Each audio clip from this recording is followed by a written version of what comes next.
Hey guys, it's Anders. Blake. And Adam from TV's Workaholics and the podcast This Is Important and the Pleasure Is Ours. We'd like to invite you to treat your friends and loved ones right by gifting them something from Trojan, America's #1 condom brand. That's right. Trojan Bearskin Raw is America's thinnest latex condom, which helps you enjoy a more natural experience to feel it. Oh, I feel you on that. Wait, what? So pick up some Trojan Bearskin Raw condoms, triple tested and trusted for over 100 years. Trojan, do your best. Get yours on. Emma, what are you researching now? Birthday gifts. Safa has the best mattresses in every category. So how about one for everybody? Mattresses? A customizable Air for mom and dad who can't agree on firmness. A 5-pound memory foam for your sister's college all-nighters. An all-natural latex for your yoga teacher. A Safa Youth for my growing nephews. And a classic inner spring for us. I got you a tie. Get $200 off your purchase of $1,000 or more at safa.com/200. Welcome to Scary Time by Indie Drop-In Network. Each week we feature an episode from the best independent creators. Subscribe for great scary content. If you would like to help Indie Drop-In support indie creators, you can buy us a coffee. Just go to buymeacoffee.com/indie drop-in or click the link in the show notes below. Today's episode is part 2 in a 2-part series by Brave the Basement. Don't forget to check out the show notes for links to subscribe and follow on social media. Enjoy the show. Begin.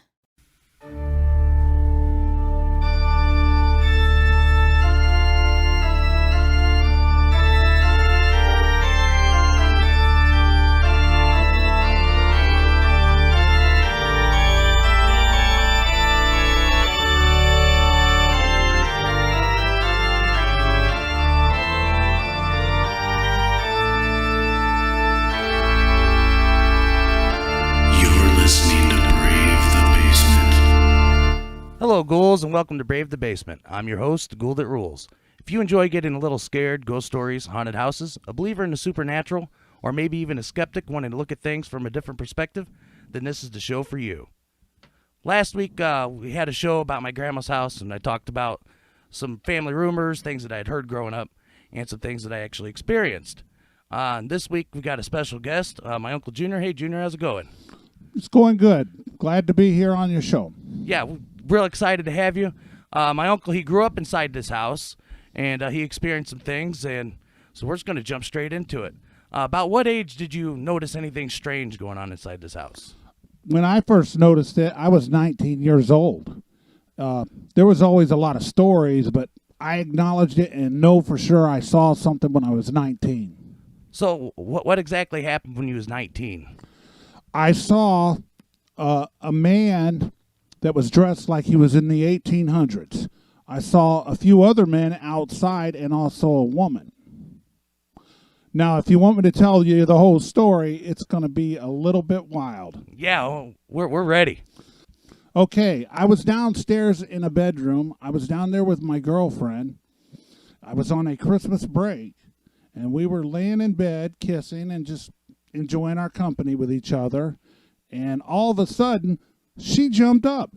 It literally freaked me out. She said, "There's a man at the bottom of the bed." And naturally, I assumed, this is nothing. I'm not going to worry about it, so I tried to calm her down. So she calmed down. We went back at kissing and stuff. 5 minutes later, she jumped again. I jumped. The electric went out. You heard some big fuse sound. I looked at the bottom of the bed, and there's a guy standing there, and it freaked me out. It was a really tall guy. It looked like he had some type of dress suit on. He looked like a guy from the 1800s or something. It scared me to death. Now, I heard many stories growing up, but maybe I was too young to really acknowledge it, or I didn't care. But that was my first actual experience. So, did anything happen after you seen this guy, or did he just appear and then go away, or... He appeared, we hit our heads for a minute, and I just was sitting there literally thinking, this is odd. I just don't know what to do. We looked back up. He was gone. I got scared. I went to my dad's gun cabinet, grabbed a gun, one that I knew what it was and what shell would fit it, put it in there, and I go, I'm going to shoot somebody. So at this point, you're not even thinking ghost. You're just thinking someone's inside the house. Exactly, because I'm in total denial about this ghost thing. I go to the living room. We had this big glass window, very old-fashioned type of window. I look outside, and there's like 3 people standing at the window knocking. And I'm like, this is weird. I don't know what to do. And I ran outside. I go, well, I'm going to defend myself. I'm going to shoot them. So you ran outside the house, you got the gun, and you're still thinking these are just some people messing with you. You're not thinking ghosts at all at this point. Right. And I went out to the front, and there was a guy, and he turned and looked at me, and I shot point blank right in his chest, and it didn't do anything. It scared me to death. So did the guy react at all, or did he just stand there and look at you? There was no reaction. It was like he was moving. He looked like, if I could describe it, he was human, but he had like a smoky white appearance to him. I shoot. He does nothing, and I'm like, this is so bizarre, I don't know what to think. Do you remember what he looked like? Did he have old-fashioned clothes like the man inside the house, or did he have more clothes for modern times? He had old-fashioned clothes on. In fact, there was 3 of them that I saw that I remember, and one of them had a top hat on. I remember that very well, and they had like dress clothes on. They looked like they jumped out of an old 1900 or late 1800s movie. And I shot at it, and I turned my head, and there's a bridge that crosses over to the park where I live, and I noticed people walking over that had that same ghostly white spirit. And I noticed that there was a female in it, and they all dressed really old. In fact, there was a woman that had an umbrella. She was holding an umbrella, if you could just imagine that from like an old movie. Wow. That is so... if I'm thinking correctly... last episode, I mentioned that there's a cemetery kind of over in that area because this bridge, there's a railroad track that goes down, and there's a bridge that goes over this little valley where the railroad track sits in. Is that where they were coming from, or did it seem like they were coming more from the park? I believe they were coming from the cemetery.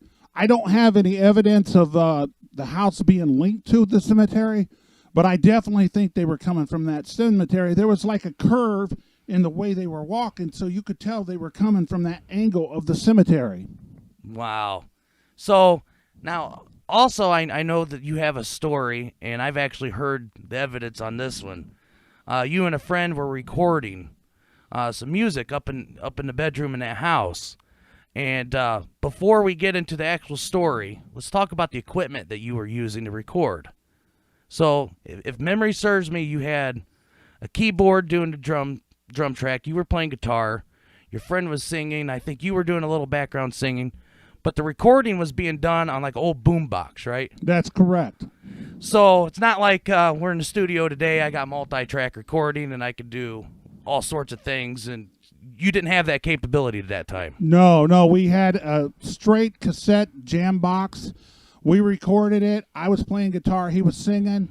And we would play just a fill-in drum in the background. That's all it was. Because at that time, we really weren't very knowledgeable on the equipment. So let's go back to that day when you were recording. Do you know about what year that was? Yeah, as a matter of fact, that was in spring of 92, actually, 92. It was a year later, a year and maybe 3 months later from the episode of what we were talking about earlier. Oh, wow, okay. So, you guys are recording a song. Go ahead and tell us what happened. Well, we were recording this song. You know, we're playing rock and roll, and we get about halfway through the song, and I do a guitar solo thing, and we come back after the solo, and there's like a rhythm break. And we heard something in it. It just sounded like a scratching noise, and we didn't think nothing of it. We were recording with this mono stuff, so we just kind of let it go. Back in those days when you recorded, you basically accepted what it was. You know, if a dog barked outside, then you had a dog in there. But we heard this scratchy noise. And so we played that. We recorded it. When we played it back at that scratching point after my guitar solo in that rhythm, you heard a voice in there. Which ironic is because if you go back to the history of the house that I lived in, my father had papers on that house, and one of the guys that lived in that house back in the day, we're talking about a house that was built around 1848, that one of the guys was a musician. And he kept music equipment in that very room where we were recording. And you could hear a voice. It was very, I don't know how to word it. It almost had like a demonic voice, but it almost had like a kid voice. So could you make out what the voice was saying? Somewhat, you could make it out. If you really listen to it a lot, you could make it out. So I'm sure you've listened to this a lot over the years. Every once in a while you pull this out. What do you think was being said on that recording? I really don't know. I mean, it sounds like you can make it out, but it sounds like you can't. You really, it would be interesting to put it on some, modern equipment today and listen to it over. In fact, years ago, the guy that did it with me, he put it on a CD. So I actually have a copy of it somewhere. If I dig far enough, I can find this CD. I still have it. And I don't know. It just has a weird sound. And one day, we can sit down and experience that if you want, because I still have it. Actually, you played it for me before. I've heard it. Yeah. But it's been a long time since I heard it. Now, we talked a little bit about Mr. Sellers. Yeah. Okay. And so you know a little bit more about the history of Mr. Sellers than I do. What do you know about Mr. Sellers the ghost? And how do we know it's Mr. Sellers that's in that house? When I was a kid, in that closet upstairs, when you go upstairs, to the left, there's a closet. When you go in there, there are two photos. One photo shows a man with a kind of like a beard thing and with like a dress suit type thing on. I don't remember if he had a tie on or not, but it looks very dressy. And then there's a photo with like 3 photos of a child. But anyhow, I remember seeing this photo all the time, and my father showed it to us, but he told us not to mess with it, to just leave it alone. Anyhow, the night I saw that man at the bottom of the bed, that was the same man in the photo. I can assure you of that. It was definitely that man. Wow, that's... Hey, it's Nikki Glazer. And even reading about Trojan Ecstasy Ultra Rib condoms is kind of getting me juiced up, if you know what I'm saying. Each Trojan Ecstasy Ultra Rib condom has ultra smooth premium lubricant inside and out for a more natural feel. You guys know I love lube. I don't leave home without it. And now I'll leave my bottle at home and just bring the condoms. Also, they have extra deep ribs at the base and end to increase stimulation. So these condoms are for both of you, really. This condom has a unique design that lets you feel the pleasure and not the condom. To be honest with you, if I went out with a guy and when we're getting down, he brings out a Trojan Ecstasy Ultra Ribbed condom, I'd be like, this dude knows what he's doing, and he's considered me in this. Thank you. When I think condoms, I think Trojan condoms. So try Trojan Ecstasy Ultra Ribbed condoms. Triple tested and trusted for over 100 years. Feel your best. Get yours on. So you looked at this photo and you identified that was the man inside the bedroom. Yes, I have, and through our family, they told us when we were younger that was Mr. Sellers. And the history of that actually is Mr. Sellers owned that house at one particular time. I don't know if it was 100 years before that or 150 years, but he was an owner of that house. So do we have any idea, have you ever heard how he might have passed away? Do we know anything about that? No, actually we don't. In fact, about 5 days ago, I went on Google to actually look it up, and I can't find anything about him. Now, maybe I can do some further and find it, possibly go to the Knox Library and, check that out. But I couldn't find anything out about him. I remember my dad having paperwork to the house, which had a history of it, so I can definitely identify that there is a Mr. Sellers that owned that house at one time.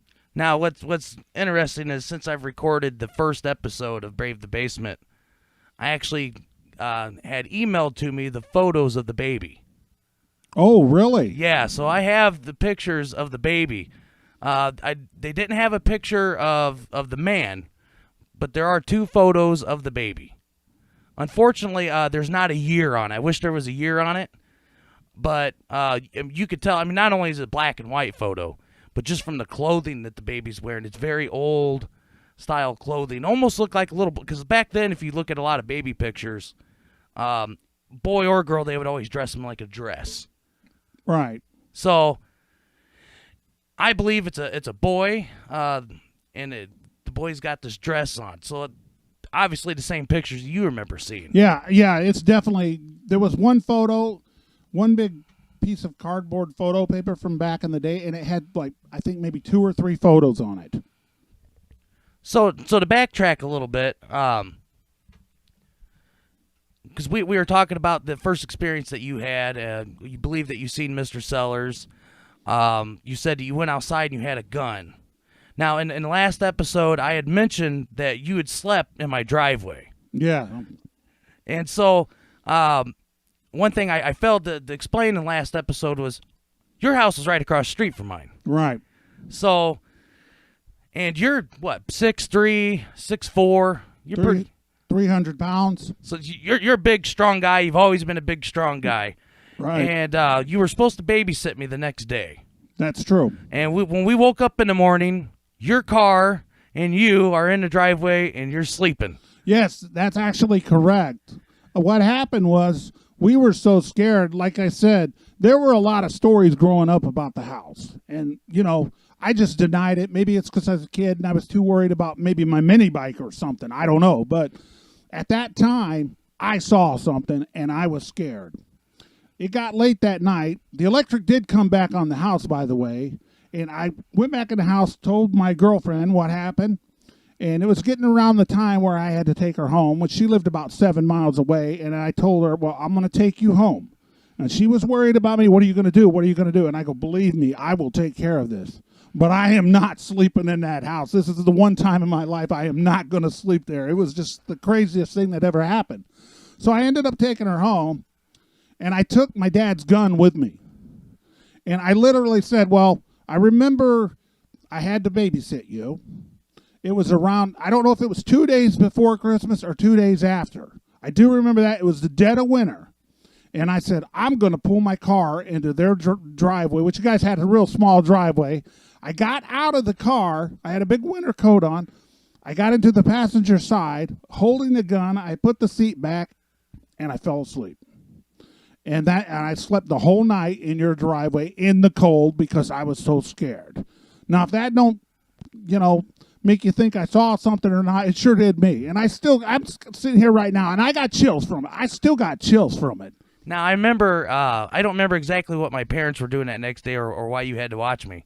But we went back to the house about midday, and I remember that. And I remember you, just some small things like there was a gallon of milk that was sitting on a counter. And you said, I put this milk away last night. And I remember you grabbing the milk to put it away, and it was ice cold. I mean, ice cold. Not like it had sat out all night. Right. I remember that. Yeah. And there was just a couple other items that just seemed like misplaced, that just not where it should have been. So whatever happened after you left, we'll never know. Right. And, that's strange because I remember going upstairs to my bedroom and, I noticed some of my stuff was turned over. I had a guitar on a guitar stand and it was turned over, and I would never do that myself. And, the cold milk, I cannot explain that. To this day, I can still not explain it. Now, I've went back to that house. My parents lived there for quite some time afterwards, and I never really had a problem again, but I always had more of a sense something was going on. But that episode that night made me a true believer in the unknown. So the story that I told in that house was distinctly someone walking up and down the stairs and walking back and forth from that same closet that those pictures were in, back to the bedroom that you were in, the same bedroom that you recorded that song with a friend. Did you ever hear that walking back and forth? I mean, it was all night long. Yes, you heard all kinds of stuff. It's an old house. And, my father used to explain that the house kind of, moves a little bit. And the stairs always made a noise. Like I said, when I was a kid, I was involved with music and my mini bikes and stuff like that. So I pretty much ignored it because my mom and dad, they really wanted me to sleep downstairs all the time. And even at a young age, I wanted my privacy. So I refused to sleep down there. I wanted to be upstairs where I could be left alone and do what I wanted to do. So after that, other than maybe just hearing a few things here and there, that was the biggest thing you ever seen inside that house. Yeah, that was the biggest thing I've ever seen there. I've seen small things over years, like driving by there and seeing, like somebody walk across a window. I've seen that a few times. There was one year, a few years back, where we were walking about 1 o'clock in the morning, and we seen a figure on the roof, like going into those, my bedroom, had the 2 windows. It looked like they were walking in there. We've seen things since then, but I just, now I'm a believer. So it's like, it figures, it's normal. I kind of look at it that way. But at the time, it really scared me. And to this day, I still get scared just kind of thinking about what I experienced. Because I'm a person, I just don't believe in anything until I see it. And when I saw it, I totally believed. So is there anything more that I missed on the last episode about Grandma and this guy that she's seen washing the dishes? Because, I constantly heard this. It was almost a weekly thing that was brought up when I was young. Mom saw a lot of things, and, she's seen everything in that house over time. But she always downplayed it. And especially when her grandkids come over, she wanted to downplay that. Yeah, because she always said, I never seen anything. And the only thing she would ever talk about was the guy that she seen outside. Yeah, that was constant. And you can mention the second house next to us, which they had issues there as well. So it could have been part of that as well. But she always told me not to scare the kids by telling too much of what we may have seen or known. And that's exactly what I had always thought when Grandma would downplay all these things, because there was just too many stories in this house, things that you had seen, things that I had seen, things that your sisters have told, because I'm not the only one that had the experience with someone walking back and forth. That actually came from one of your sisters as well, and I didn't hear that story until after it had happened to me. Well, Uncle Junior, I'd like to thank you for coming on the podcast today. It's been a real joy to have you. Hope to have you back again, if you're willing to come back on Brave the Basement with us. Yes. All right. So if you'd like to become a Brave the Basement ghoul, be sure to share this show on social media. You can go to bravethebasement.weebly.com and sign up for our newsletter to get all the latest news and updates when each episode has been posted. If you have a ghost story you would like to share with us, you can reach us at bravethebasement@gmail.com. Your story can make it on the show and be featured on the website. And that brings us to the end. We hope that we brought you just a little fright. And remember, when you are up late at night and you hear something in the other room that just doesn't seem right, it's okay if you need to turn on the light to protect yourself from things that go bump in the night. I'm your host, the Ghoul That Rules, and I hope you join us again. Until next time.